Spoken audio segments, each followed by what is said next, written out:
Baik, terima kasih atas kesempatannya. Saya perwakilan dari kelompok 5. Di sini kami akan membahas mengenai strategi generation and selection. Dosen pengampu Muhammad Bisri Effendi dan Bapak Sasongko Budi Satsetio. Kelompok 5. Di sini ada saya sendiri, Ferus Nadir Manopo dengan NIM 2018 310029. Yang kedua ada Novitri Wibowo dengan NIM 2018 310623. Yang ketiga ada Dartanael Yuskia Agustin Erang dengan NIM 154. Yang keempat ada Putri Arunia dengan NIM 193. Yang kelima adalah Zuali Rizky dengan NIM 598. Yang keenam adalah Lanang Widiarto dengan NIM 590. Yang ketujuh ada Nevia Erlita dengan NIM 147. Yang kedelapan ada Amswi dengan NIM 139. Dan yang terakhir ada Feby Aditya dengan NIM 323. Next. Analisis strategi dan proses pemilihan. Pada analisis strategi dan proses pemilihan ini berfokus pada menghasilkan dan mengevaluasi strategi alternatif serta memilih strategi untuk dikejar. Analisis dan pilihan strategi berusaha untuk menentukan tindakan alternatif yang paling memungkinkan perusahaan untuk mencapai misi dan tujuannya. Strategi, tujuan, visi dan misi perusahaan dapat ditambahkan dengan informasi audit eksternal dan internal, memberikan dasar untuk menghasilkan dan mengevaluasi strategi alternatif yang layak.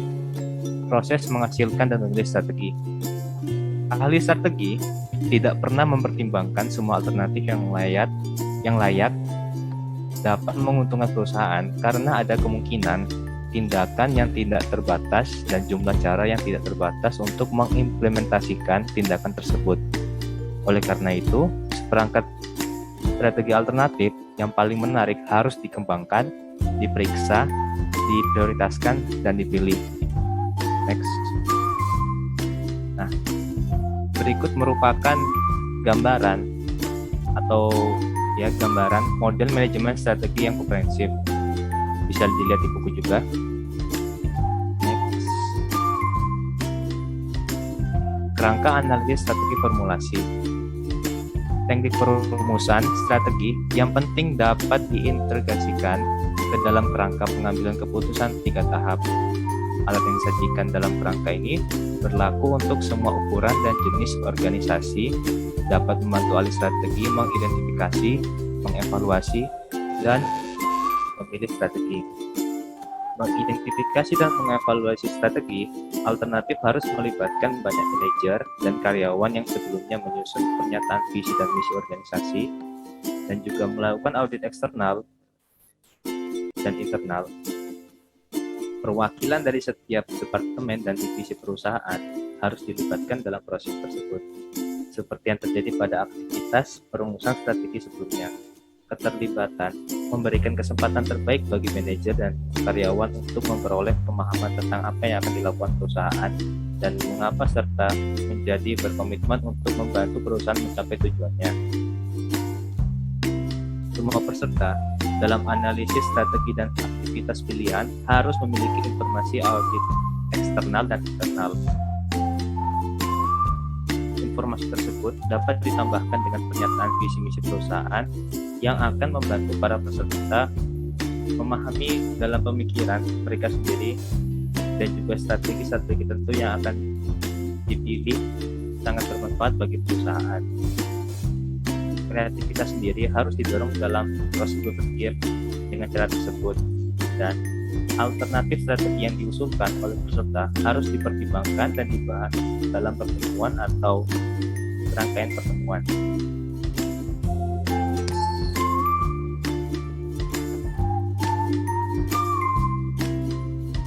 Disebut tahapan.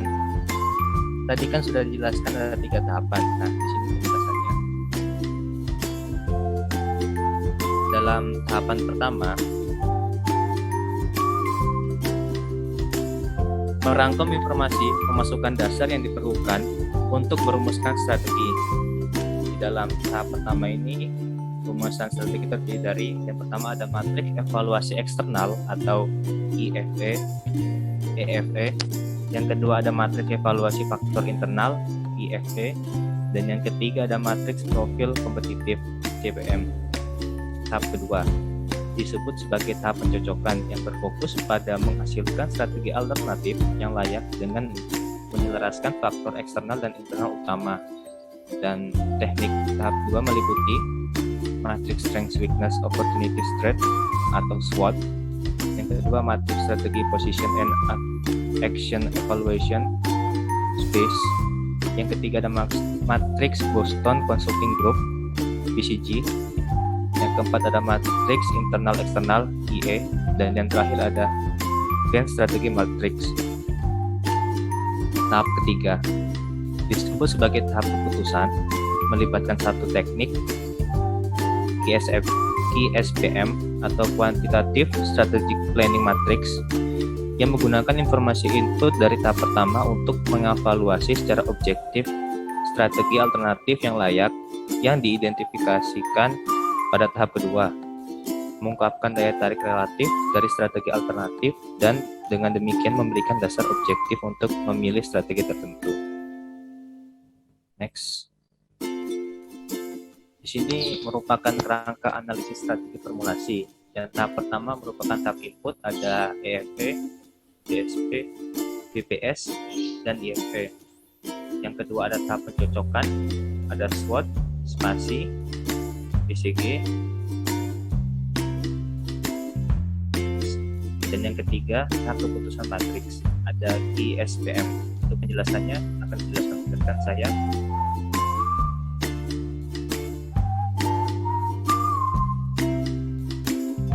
Oke, terima kasih atas kesempatannya. Di sini saya akan melanjutkan presentasi dari rekan saya. Kerangka analisis strategi formulasi. Terdapat 3 tahapan. Yang pertama adanya tahapan masukan. Prosedur untuk mengembangkan metrik IFE dan GPM yang diperoleh dari metrik tersebut memberikan masukan dasar informasi untuk matriks pencocokan dan tahapan keputusan. Alat input membutuhkan ahli strategi untuk mengukur subjektivitas selama tahapan awal strategi proses formulasi dimulai. Membuat keputusan kecil dalam matriks input mengenai kepentingan relatif.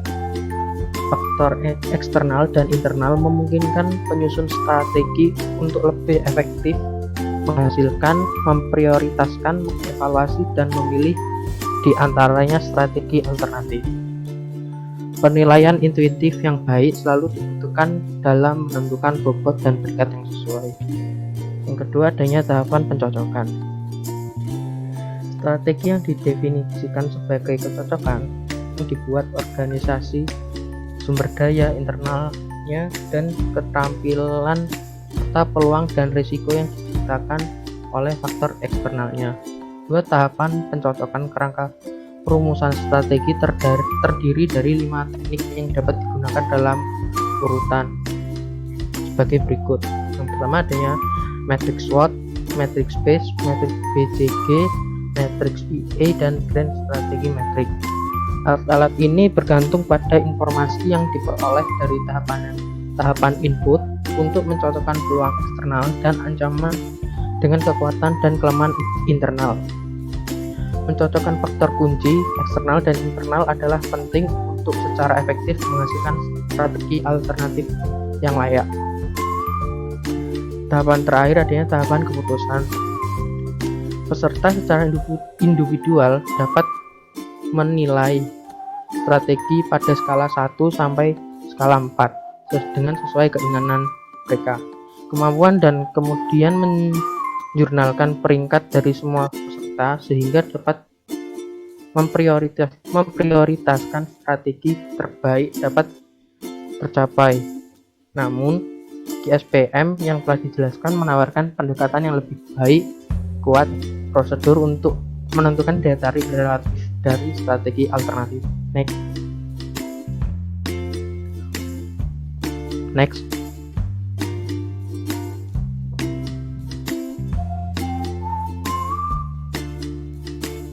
Kembali.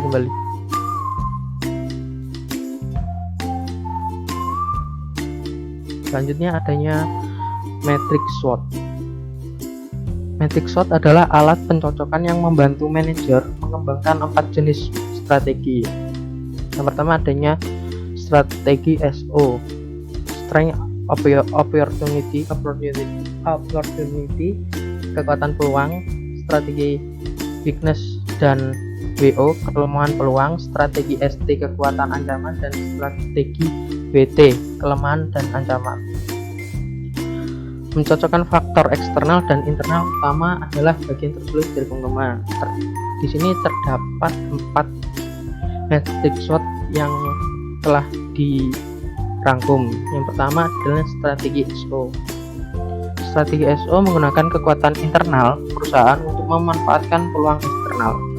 Semua manajer ingin organisasi mereka berada dalam posisi di mana kekuatan internal dapat digunakan untuk mengambil keuntungan dari tren dan peristiwa eksternal. Organisasi umumnya akan mengejar WO, ST ataupun strategi WT untuk masuk ke situasi di mana mereka dapat menerapkan strategi SO. Ketika sebuah perusahaan memiliki kelemahan utama, akan berusaha mengatasinya dan menjadikan kekuatan. Ketika sebuah organisasi menghadapi ancaman besar, ia akan berusaha menghindari untuk berkonsentrasi pada peluang. Selanjutnya adanya strategi WO. Strategi WO bertujuan untuk memperbaiki kelemahan internal dengan mengambil keuntungan dan eksternal peluang. Terkadang adanya peluang eksternal utama, tetapi perusahaan memiliki kelemahan internal yang mencegahnya memanfaatkan peluang tersebut. Salah satunya strategi WO adalah memperoleh teknologi dengan membentuk usaha patungan dengan perusahaan yang memiliki kompetensi di bidangnya. Sebuah alternatif WO yaitu memperkerjakan dan melatih orang-orang dengan kemampuan teknis yang dibutuhkan. Selanjutnya adanya strategi ST. Menggunakan kekuatan perusahaan untuk menghindari atau mengurangi dampak ancaman eksternal. Bukan berarti organisasi yang kuat harus selalu menghadapi ancaman di lingkungan eksternal secara langsung. Perusahaan pesaing yang meniru ide, inovasi, dan produk yang dipatenkan merupakan ancaman di banyak industri. Selanjutnya adanya strategi WT. Strategi WT adalah taktik defensif yang diarahkan untuk mengurangi kelemahan internal dan menghindari ancaman eksternal.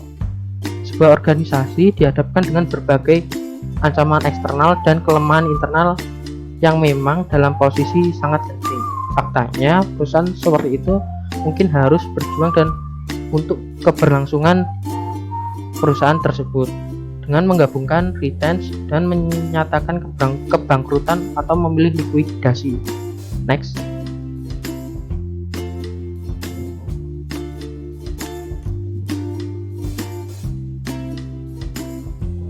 Selanjutnya adanya proses membangun matriks SWOT. Ini terdapat 8. Yang pertama adanya membuat daftar peluang eksternal utama perusahaan. Kedua adanya membuat daftar ancaman eksternal utama perusahaan. Ketiga adanya membuat daftar kekuatan internal utama perusahaan. Keempat membuat daftar kelemahan internal utama perusahaan. Kelima mencocokkan kekuatan internal dengan peluang eksternal dan mencatat strategi SO yang dihasilkan dalam sel yang sesuai. Keenam mencocokkan kelemahan internal dengan peluang eksternal dan mencatat strategi WO yang dihasilkan. Ketujuh mencocokkan kekuatan internal dengan ancaman eksternal dan catatan strategi ST yang dihasilkan. Mencocokkan kelemahan internal dengan ancaman eksternal dan mencatat strategi WT yang dihasilkan. Next.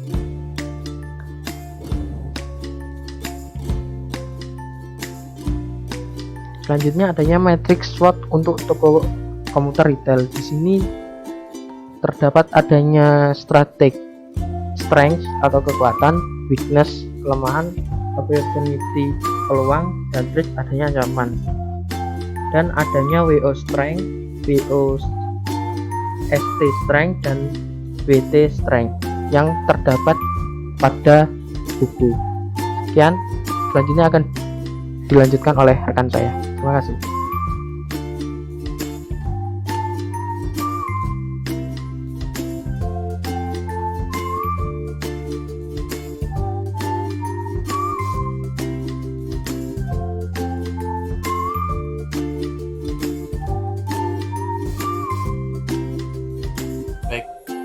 Berikutnya saya akan menjelaskan mengenai posisi strategis dan evaluasi tindakan atau space matrix. Ya, matriks evaluasi tindakan dan posisi strategis ini merupakan alat pencocokan di mana memiliki 4 kerangka kuadratnya menunjukkan apakah strategi tersebut agresif, konservatif, defensif, atau kompetitif yang paling tepat untuk organisasi. Keempat faktor ini mungkin merupakan penentu paling penting dari posisi strategis keseluruhan organisasi, di mana sumbu matrix space mewakili 2 dimensi internal, yaitu posisi keuangan dan posisi kompetitif, sedangkan sumbu matrix space mewakili 2 dimensi eksternal, yaitu posisi stabilitas dan posisi industri. Nah, sangat membantu apabila terdapat perbedaan antara sumbu SP dan IP. Istilah SP mengacu pada volatilitas keuntungan dan pendapatan untuk perusahaan dalam industri tertentu. Dengan demikian, stabilitas SP didasarkan pada dampak yang diharapkan dari perubahan faktor eksternal seperti teknologi, ekonomi, demografi, musim, dan sebagainya. Semakin tinggi frekuensi dan besarnya perubahan yang diberikan industri, posisi stabilitas ini akan menjadi lebih tidak stabil. Suatu industri dapat stabil atau tidak stabil pada SP, namun tinggi atau rendah pada IP. Industri smartphone misalnya akan tidak stabil pada SP, namun pertumbuhannya pada IP akan tinggi. Sedangkan industri makanan kaleng akan stabil pada SP, namun pertumbuhan IP-nya akan rendah. Berikutnya. Baik, berikutnya ini ada gambar di mana konservatif itu ada penetrasi pasar, pengembangan pasar, pengembangan produk, dan diversifikasi terkait. Untuk agresif ada maju mundur integritas dan horizontal penetrasi pasar, pengembangan pasar, dan diversifikasi terkait atau tidak terkait. Untuk defensif itu penghematan, divestasi, dan likuidasi. Untuk kompetitif itu penetrasi pasar dan pengembangan pasar, di mana faktor-faktor yang termasuk dalam matriks EFI atau IFE perusahaan harus dipertimbangkan dalam pengembangan matriks space, di mana variabel-variabel lain yang biasanya disertakan, misalnya laba atas investasi, leverage, likuiditas, kerja modal, dan arus kas biasanya dianggap sebagai faktor penentu posisi keuangan organisasi. Seperti matriks SWOT, matriks space harus disesuaikan dengan organisasi tertentu yang sedang dipelajari dan berdasarkan informasi faktual sejauh mungkin. Berikutnya, ada 6 langkah proses pengembangan matriks space, di mana yang pertama, pilih satu set variabel untuk menentukan posisi keuangan, posisi kompetitif, posisi stabilitas, dan posisi industri. Yang kedua, tetapkan nilai numerik mulai dari +1 yaitu terburuk hingga +7 yang terbaik untuk setiap variabel yang membentuk dimensi FP dan IP. Tetapkan nilai numerik mulai dari -1 yang terbaik hingga -7 yang terburuk untuk masing-masing variabel yang membentuk dimensi SP dan CP. Yang ketiga, hitunglah skor rata-rata untuk FP, CP, IP, dan SP dengan menjumlahkan nilai-nilai yang diberikan pada variabel dari setiap dimensi, dan kemudian dengan membaginya sejumlah variabel yang termasuk dalam masing-masing dimensi. Berikutnya, yang keempat yaitu plot skor rata-rata untuk FP, IP, SP, dan CP pada sumbu yang sesuai dengan matrix space. Yang kelima, jumlahkan 2 skor pada sumbu X dan plot titik resultannya pada X. Tambahkan 2 skor pada sumbu Y dan plot titik resultannya pada Y. Plot potongan koordinat baru X dan Y.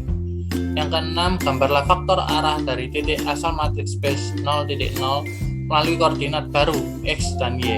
Faktor itu yang terletak di kuadran tertentu, mengungkapkan strategi tertentu dan harus dipertimbangkan organisasinya. Next.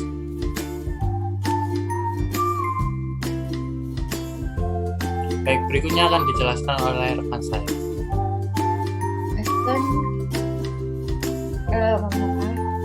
Terima kasih atas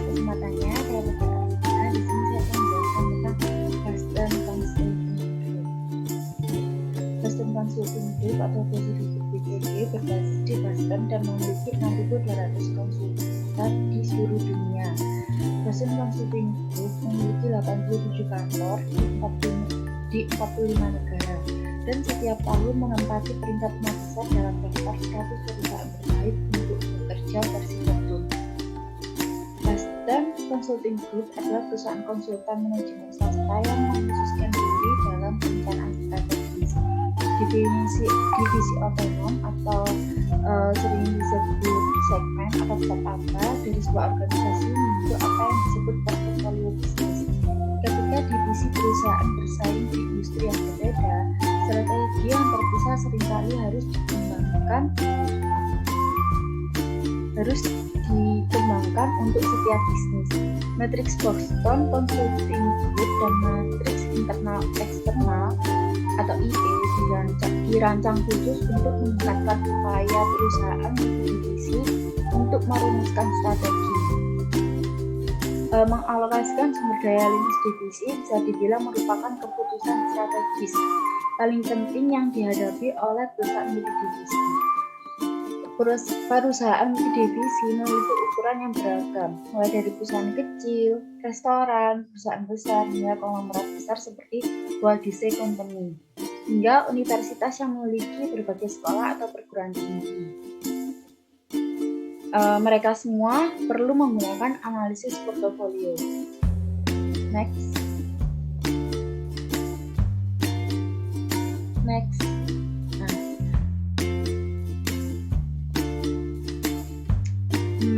Dalam formulir 10K atau laporan tahunan, beberapa perusahaan tidak mengungkapkan informasi keuangan berdasarkan segmen.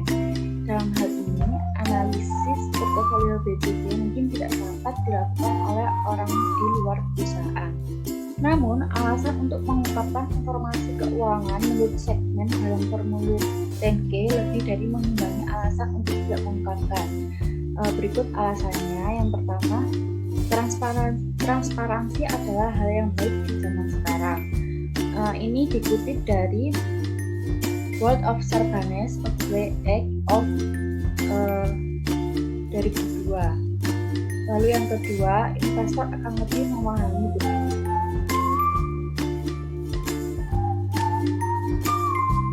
yang harus mengarah pada komitmen yang lebih besar.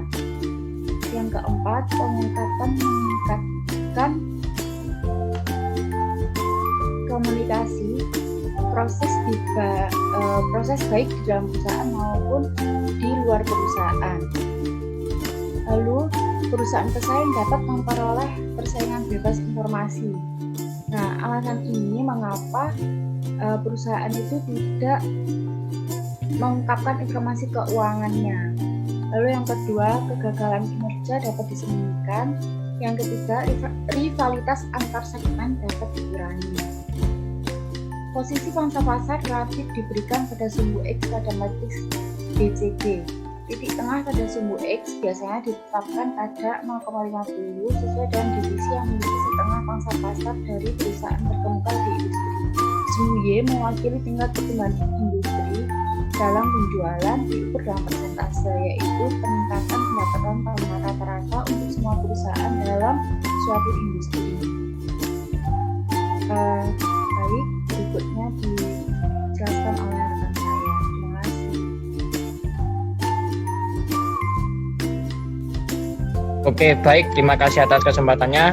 Di sini saya akan melanjutkan presentasi dari rekan saya. Jadi di slide ini saya akan menjelaskan tentang matriks dari Boston Consulting Group atau BCG. Jadi yang dimaksud, jadi di situ terdapat 4 kuadran. Jadi yang dimaksud di situ, yang pertama adalah matriks pertama itu adalah tanda tanya atau disebut sebagai kuadran 1. Tanda tanya dalam kuadran 1 mempunyai posisi pangsa pasar relatif rendah, tetapi bersaing dalam industri dengan pertumbuhan tinggi. Pada umumnya kebutuhan uang tunai dan perusahaan ini tinggi dan hasilnya rendah. Bisnis ini disebut tanda tanya karena organisasi harus memutuskan apakah memperkuat divisi itu dengan menjalankan strategi intensif atau penetrasi pasar, pengembangan pasar, atau pengembangan produk atau menjualnya. Yang kuadran 2 itu adalah bintang. Bintang mewakili peluang jangka panjang terbaik untuk pertumbuhan dan profitabilitas. Divisi dengan pangsa pasar relatif tinggi dan tingkat pertumbuhan industri tinggi harus menerima investasi cukup besar untuk mempertahankan atau memperkuat posisi dominannya, integrasi ke depan, ke belakang, dan horizontal, penetrasi pasar, pengembangan produk, dan usaha patungan merupakan strategi yang tepat untuk dipertimbangkan bagi divisi ini. Yang ketiga ada Cashco atau sapi perakas atau pada kuadran 3. Sapi perakas mempunyai posisi pangsa pasar relatif tinggi tapi bersaing dalam industri yang pertumbuhannya lambat. Disebut sapi perakas karena menghasilkan uang tunai melebihi yang diperlukannya. Banyak yang menjadi sapi perakas atau Cashco saat ini yang sebelumnya merupakan Bintang. Divisi-divisi Cashco ini harus dikelola untuk mempertahankan posisi kuatnya selama mungkin. Pengembangan produk atau diversifikasi konsentrik mungkin strategi yang menarik untuk Cashco yang kuat. Akan tetapi kalau divisi Cashco itu lemah, penghematan atau divestasi mungkin lebih tepat. Yang keempat adalah TOK atau pada kuadran 4 itu disebut TOK, merupakan organisasi memiliki posisi pangsa pasar relatif rendah dan bersaing dalam industri dengan pertumbuhan rendah atau tanpa pertumbuhan. Posisi ini disebut sebagai TOK dalam portofolio perusahaan. Karena posisinya yang lemah, baik internal maupun eksternal, bisnis ini sering dilikuidasi, divestasi atau dipangkas. Kalau divisi mula-mula menjadi TOK untuk pertama kalinya, penjutaan merupakan strategi terbaik untuk dijalankan karena banyak TOK atau anjing melambungkan kembali setelah pengurangan biaya yang ketat akan menjadikan divisi yang sangat bagus dan menguntungkan. Next.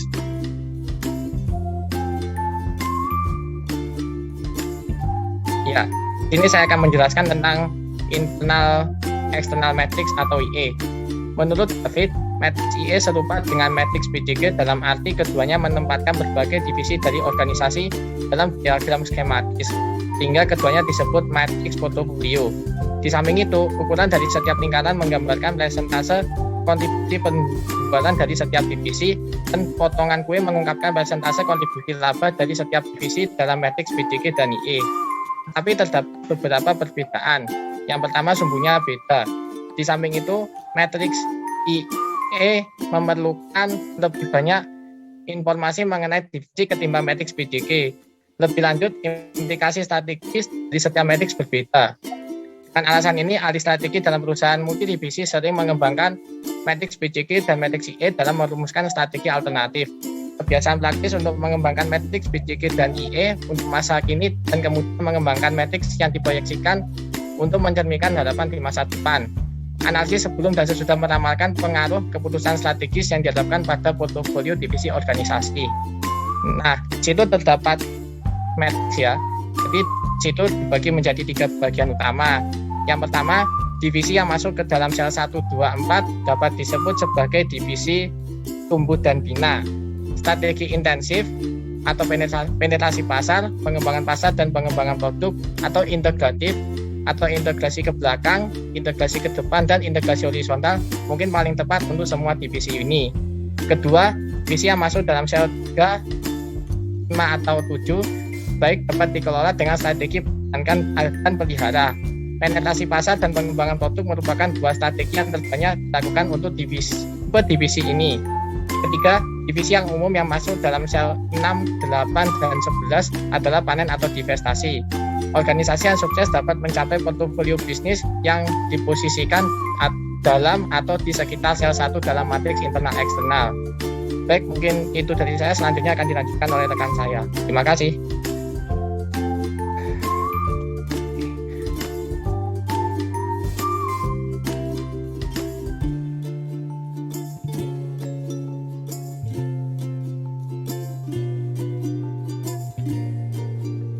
Baik, terima kasih atas kesempatannya.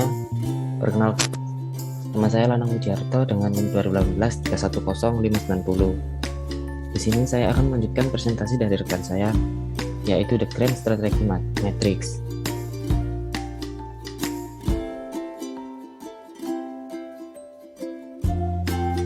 Grand Strategy Matrix didasarkan pada 2 dimensi evaluatif. Yang pertama, posisi kompetitif pada sumbu X, dan yang kedua pertumbuhan pasar industri pada sumbu Y. Pada kuadran 1, perusahaan yang beralokasi di kuadran 1 dari Grand Strategy Matrix berada dalam posisi strategi yang sangat baik. Untuk perusahaan-perusahaan ini terus konsentrasi pada pasar saat ini, atau penetrasi pasar dan pengembangan pasar dan produk adalah strategi yang tepat. Yang kedua, perusahaan yang diposisikan di kuadran 2 perlu mengevaluasi pendekatan-pendekatan mereka saat ini ke pasar serius. Meskipun industri mereka berkembang, mereka tidak dapat bersaing secara efektif. Mereka butuh untuk menentukan mengapa pendekatan perusahaan saat ini tidak efektif dan bagaimana perusahaan dapat melakukan yang terbaik perubahan untuk meningkatkan daya saingnya. Lalu yang ketiga, organisasi kuadran 3 bersaing dalam industri yang pertumbuhannya lambat dan memiliki posisi kompetitif yang lemah. Perusahaan-perusahaan ini harus membuat beberapa perubahan gratis dengan cepat dan menghindari penurunan lebih lanjut dan kemungkinan likuidasi. Yang keempat, bisnis kuadran 4 memiliki posisi kompetitif yang kuat tetapi dalam pertumbuhan yang lambat industri. Perusahaan-perusahaan ini memiliki kekuatan untuk meluncurkan program yang beragam menjadi lebih menjanjikan bidang pertumbuhan. Bisnis kuadran 4 memiliki tingkat arus kas yang tinggi dan kebutuhan pertumbuhan internal yang terbatas dan sering berhasil mengejar disverifikasi yang terkait atau yang tidak terkait. Next, selanjutnya akan dilanjutkan oleh rekan saya. Terima kasih. Baik, terima kasih atas kesempatannya. Saya Nevia akan melanjutkan bahasan dari teman saya, GSPM Matrix Text. Next. Oke, di sini telah dijelaskan mengenai langkah-langkah penyusunan GSPM. Yang pertama itu harus membuat list dengan urutan faktor eksternal. Itu bisa dilihat dari IFE, kemudian diikuti oleh faktor internal. Itu bisa dilihat dari matriks IFE. Lalu yang kedua itu memberikan pembobotan atau weight pada list faktor eksternal dan internal tersebut dengan pembobotan di EFE dan IFE matriks. Terus yang ketiga yaitu menyusun strategi alternatif yang akan dilakukan perusahaan di kolom dan baris teratas sesudah bobot. Lalu yang keempat yaitu menentukan nilai ketertarikan attractiveness score atau AS yang menunjukkan tingkat relatif attractiveness dengan skor antara 1 itu tidak menarik sampai dengan 4 itu sangat menarik. Terus yang kelima yaitu menghitung total attractiveness score atau TAS dengan cara perkalian antara W dikali AS. Terus yang 6 yaitu menjumlahkan TAS via statistik alternatif, dan yang terakhir yaitu nilai TAS tertinggi adalah strategi yang harus dilakukan oleh perusahaan. Next.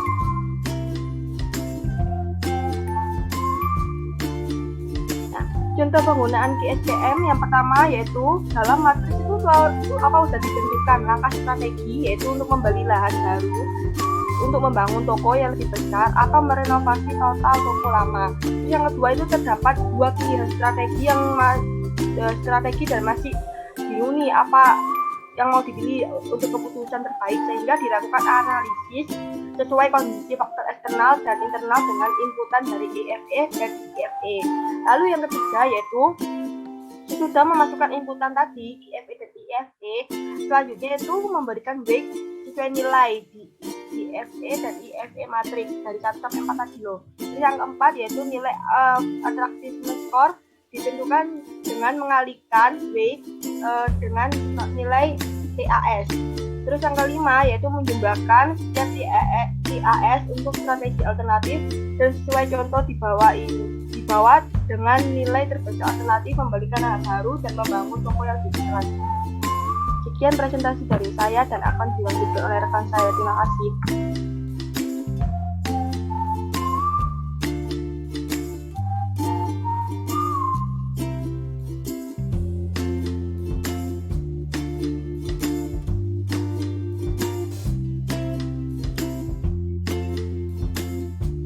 Assalamualaikum warahmatullahi wabarakatuh. Perkenalkan, nama saya Amfi Irfan Hidayat dengan nomor NIM 2018-310-139. Di Di sini saya akan melanjutkan presentasi dari rekan saya dan saya akan mempresentasikan fitur positif dan keterbatasan GSPM. Fitur positif dari GSPM ini adalah bahwa strategi dapat dibaca secara berurutan atau bersamaan. Misalnya, strategi tingkat perusahaan dapat dievaluasi terlebih dahulu, diikuti oleh strategi tingkat divisi, dan kemudian strategi tingkat fungsi. Tidak ada batasan jumlah strategi yang dapat dievaluasi atau jumlah set strategi yang dapat dibaca sekaligus dengan menggunakan GSPM. Lalu aspek budaya analisis dan pilihan strategi. Budaya ini adalah organisasi yang mencakup seperangkat nilai, keyakinan, sikap, adat, istiadat, norma, ritus, ritual, kepribadian, pahlawan, dan pahlawan wanita yang menggambarkan perusahaan. Budaya ini juga adalah cara unik sebuah organisasi melakukan bisnis. Atau dimensi manusia yang menciptakan solidaritas dan makna dan mengilhami komitmen dan produktivitas dalam sebuah organisasi ketika perubahan strategi dibuat. Semua manusia memiliki kebutuhan dasar untuk memahami dunia, merasa memegang kendali dan membuat makna. Ketika peristiwa mengancam makna, individu beraksi secara defensif. Lalu politik, analisis, dan pilihan strategi.